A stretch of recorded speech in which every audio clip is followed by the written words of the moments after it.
Si vous êtes passé devant la boutique du livre ce matin à Winnipeg, peut-être avez-vous remarqué que des enfants y étaient rassemblés.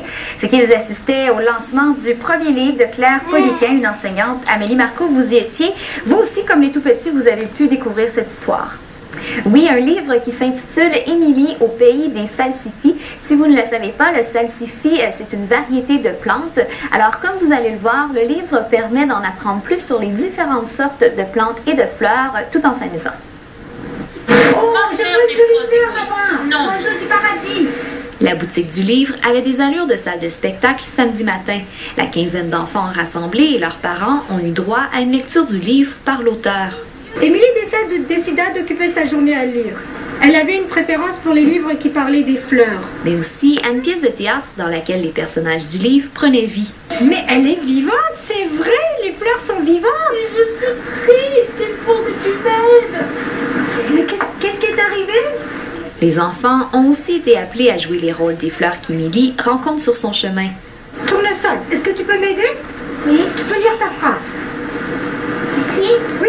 Je m'appelle Tournesol, je suis fière, je pense qu'on est perdu. Où? Dans la forêt. Dans la forêt? Dans la forêt? Émilie, comme je disais, à dimanche, sa sœur va faire de la randonnée à bicyclette. Elle n'a pas encore l'âge de participer à la randonnée, alors elle reste à la maison. Et le jour-là, sa maman lui dit « On va aller ramasser des salsifis ».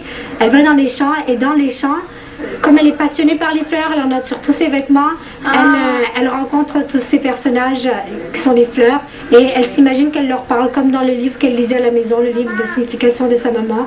C'est entraînant pour le lecteur, et en plus c'est aussi enrichissant, parce qu'en fait le lecteur va apprendre sur les fleurs, sur les différentes personnalités des fleurs, comme par exemple la rose rouge, c'est le symbole de l'amour. Ça, nous on le sait en tant qu'adultes, mais les enfants ne le savent pas nécessairement, donc ce livre va permettre de leur apprendre toute cette symbolique qu'il y a avec les fleurs. Les jeunes lecteurs apprendront donc ces différentes caractéristiques des fleurs tout au long des péripéties du personnage du livre, mais aussi en consultant un herbier à la fin du livre. Et en fait, c'est fait comme si c'était le personnage d'Émilie qui avait fait l'herbier. Et on espère que ça va encourager les enfants à faire leur propre herbier, ou bien à écrire leur propre histoire, ou bien simplement à aller dehors et puis observer un petit peu les fleurs et puis la nature qui les entoure. Coïncidence intéressante, comme si c'était prédestiné, c'est l'artiste franco-manitobain Alexis Flower qui a fait les illustrations du livre. Alexis Flower a été choisi par les éditions des Plaines, je ne le connaissais pas.